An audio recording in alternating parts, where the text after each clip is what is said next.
नहीं आपने धर्मस्थल की बात करी इसीलिए क्योंकि वो बोलना चाह रहे हैं, पूरा बात कर रहे हैं। हाँ, देखिए योगी आदित्यनाथ जी ने वर्ल्ड इकोनॉमिक फोरम में जो कुछ बोला है हाँ, और जो कुछ उत्तर प्रदेश में दिखा है, दोनों में समानता है। इसके पहले भी जो उन्होंने कहा था कि भाई जो लोग भी वह हिंसा कर रहे हैं वो बाबर वही डीएनए है उनके, वो सारे मुसलमानों के लिए नहीं कहा था उन्होंने। जो लोग जबरन हिंसा कर रहे हैं, तोड़ फोड़ कर रहे हैं, जो उनका साथ दे रहे हैं, उनके बारे में बयान था वहां उन्होंने। अब चिदम्बरम साहब की जिसकी बात अजय जी कर रहे हैं, 2007 की एक किताब है जिसकी उन्होंने an outside view why good economic work for everyone, उसमें उन्होंने कहा था कि यह झूठ है कि भारत में घी दूध की नदियां थी, सोने की चिड़िया कहीं नहीं थी। ये जितनी पुस्तकों में लिखा हुआ है जला दो। उस समय हम लोगों ने इस पर चर्चा की थी, उन पुस्तकों को जला देना चाहिए। भारत हमेशा से गरीब देश रहा है और उसकी उन्होंने चर्चा की, उस किताब के बारे में चर्चा की है कि भाई आज की हालत क्या है। जो तीसरी बात जोगी जी ने कहा वो सर्वाधिक महत्वपूर्ण है कि हमारे विरासत और धर्म स्थल ही हमको दुनिया में महाशक्ति बनाएंगे। उन्होंने उदाहरण दिया है कि 50 लाख लोग आते थे बनारस में, 16 करोड़ से ज्यादा लोग जो है 20 करोड़ के आसपास लोग एक साल में 2023 में आए। अयोध्या में 12-13 करोड़ लोग आ रहे हैं। हाँ। तो अब जैसे जैसे मथुरा वृंदावन में बढ़ रहे हैं, उससे पूरी इकोनॉमी चल रही है। और ये इसीलिए इकोनॉमी की बात यहां पर जो हिंदुओं का थॉट है उसमें सबके लिए है, तो वो इकोनॉमी भी उससे कैसे बढ़ेगी? अजहरी साहब अब बताइए आप बोलना चाह रहे थे, प्लीज बोलिए। अवधेश जी, आपकी बातें, बहुत सारी बातों से मैं सहमत हूं। जैसे कि आपने अभी मस्जिद के पंखों के ताल्लुक से बातचीत की है।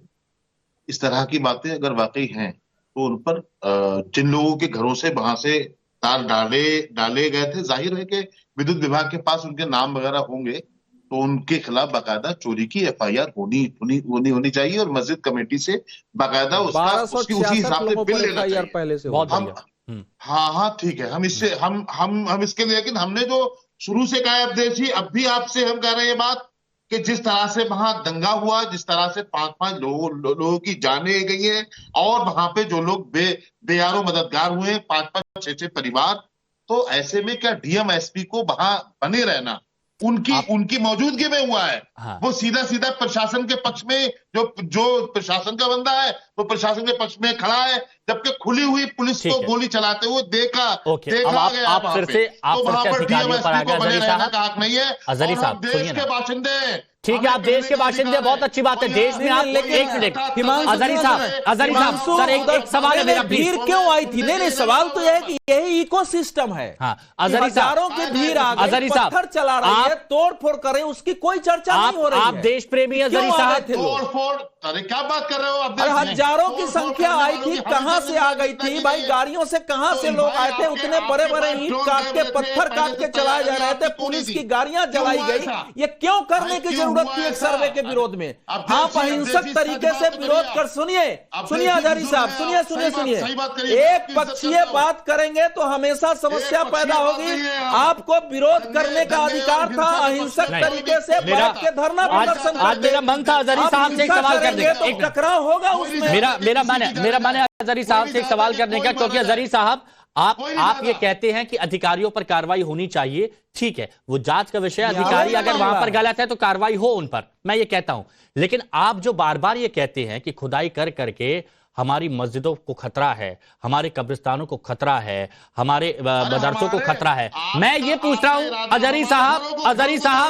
अजहरी साहब सुनिए ना, ये उदाहरण जो आज आपने देखा, जो कल एक मंदिर पाया गया, किसको खतरा है? आप बताइए, किसको खतरा है? आपने इतना हिंदू समाज को बरगला दिया है। अरे हमने बरगलाया? अरे एक मिनट, हिंदू समाज कोर्ट में जाता है, संवैधानिक हक का उपयोग करता है, तो आप कहते हैं क्या वजह है? वजह आज आपने देखी? नहीं, एक हिंदू मोहल्ला बताइए जिसमें इतने दिनों से किसी मस्जिद को घेर दिया गया हो और वहां लोग नमाज पढ़ने नहीं जा रहे हो, या कोई मस्जिद पर कब्जा कर लिया हो। एक उदाहरण अच्छा नहीं, बता दीजिए, ये मंदिर पर आप मानते हैं मंदिर पर कब्जा हुआ कि नहीं हुआ था? बताइए ना, प्लीज बताइए, एक मिनट बताइए, मंदिर पर कब्जा हुआ कि नहीं हुआ था? ये हुआ था कि नहीं हुआ था? मंदिर मस्जिद तोड़वाना चाहते हो आप? अरे नहीं, मैं तो ये बोल रहा हूँ, ये मंदिर पर कब्जा हुआ था कि नहीं हुआ था? टूटेगी, एक मस्जिद नहीं टूटेगी। पॉइंट की बात करना आती है आपको अजहरी साहब? पॉइंट की बात करना आती है, मुद्दे पर बात करना आती है, मुसलमानों के मुद्दे पर बात करना आती है, मुद्दे पर बात करना आती है आपको? अरे आप तो मुसलमानों की बस्तियों में घुसड़ दोगे उन्हें। अरे कैसी बातें कर रहे हैं, मुस्लिम बाहुल इलाका है वो, मुस्लिम बाहुल इलाका है, पुजारी वहां पर जाने से डरते थे। मुझे बस ये बता दीजिए क्या जो मंदिर को वहां पर ढाका गया वो सही था गलत था? बस ये तो कहानियां सुनाने अरे की आदत है आपकी। अरे दीवार हमने बनाई क्या? दीवार किसने बनाई? दीवार किसने बनाई? धमकाते रहिए लोगों को। अरे ये बताइए ना, ये गलत था या सही था? बस इतना बता दीजिए। 17% मुसलमान, 80% हिंदू समाज के लिए खतरा है। अरे कैसी बातें कर रहे हैं, कैसी बातें कर रहे हैं आप, कैसी बातें कर रहे हैं? मैं तो बहुत क्लियर सवाल आपसे पूछा, वो सवाल का जवाब नहीं दे पा रहे।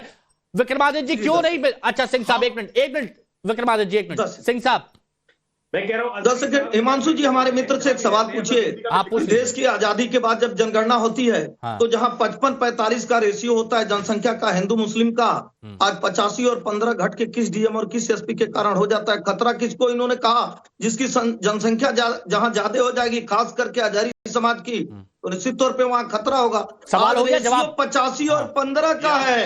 वो चाहते हैं कि ये 85 100 में कन्वर्ट हो जाए और 15 वाला 0 हो जाए। हम जो चाहे वो कर ले, हम जो कहें वो हो जाए, हम जिसको चाहे जिलाधिकारी हो जाए, जिसको चाहे एसपी हो जाए। और दूसरी बात, अभी कांग्रेस की मित्र हमारे कह रहे थे, उनसे पूछिए ना, भारत की संस्कृति, भारत की सभ्यता, भारत की भाषा, भारत की परंपरा, भारत के महापुरुष, भारत के धरोहर, भारत का शिक्षा, ज्ञान, विज्ञान, चिकित्सा, कला, ये तो दुनिया में मान सम्मान बढ़ाता था। अच्छा एक मिनट, ठीक है लेकिन धर्मेंद्र यादव जी प्लीज एक मिनट डाउन करिए। जब आपकी बात पूछूंगा मैं। धर्मेंद्र यादव जी प्लीज, धर्मेंद्र यादव जी बस मैं एक सवाल उठाना चाह रहा हूं आपसे और ये पूछना चाह रहा हूं क्योंकि आप बहुत विनम्रता के साथ जवाब देते हैं, अखिलेश जी भी देते हैं।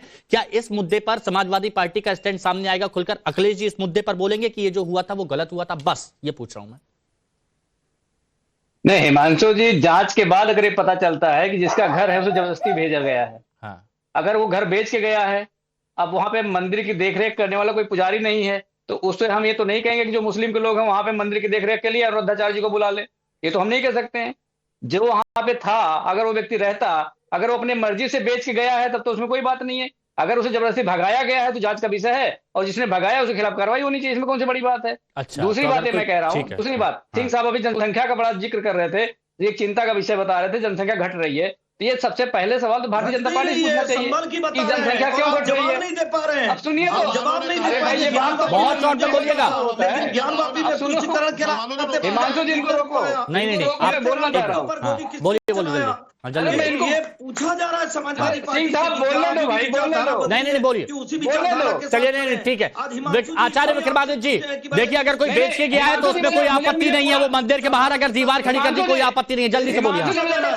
देखिए मेरी बात बोलने दीजिए, नाम मत बचाएं यहाँ पे, मैं बहुत इंपॉर्टेंट मुद्दा बता रहा हूं। 30 सेकंड में बोलिएगा, बोलिए 30 सेकंड में। हाँ अरे भाई साहब, सबसे बड़ी समस्या ये है कि अभी दिखली चोरी की बात चल रही थी, मंदिर तो चुरा ही दिया है इन्होंने, मंदिर तो एक ही लगातार चुरा दिए। अभी अवधेश जी एक बात बोले कि मस्जिद कोई नहीं टूटेगी। अरे भाई साहब, अवधेश जी ये बात समझ ले, इनको भी साफ साफ समझा दे, जिन पे नाजायज कब्जा करके बैठे हैं उनको आज नहीं तो कल उनको कब्जा खाली करना पड़ेगा। अवधेश जी इनको भी बता दीजिए ये बात कि जो मस्जिद पे कब्जा करके बैठे हैं, सामने देख लीजिए घर कब्जा बाकी डाउन करिए। और मैं कह रहा हूँ एक रिपोर्ट, आधा सेकंड दीजिएगा, एक रिपोर्ट छपी थी कि 90% मुस्लिम एरियाओं में बिजली चोरी होती है। मैं कह रहा हूँ अजहरी साहब बिल दिखा दे अपना, मैं तो लाया हूँ बिल, अजहरी साहब बिल लाए हैं बिजली का, मैं बिल दिखा रहा हूँ आपको, ये बिल है मेरे नाम से बिल है।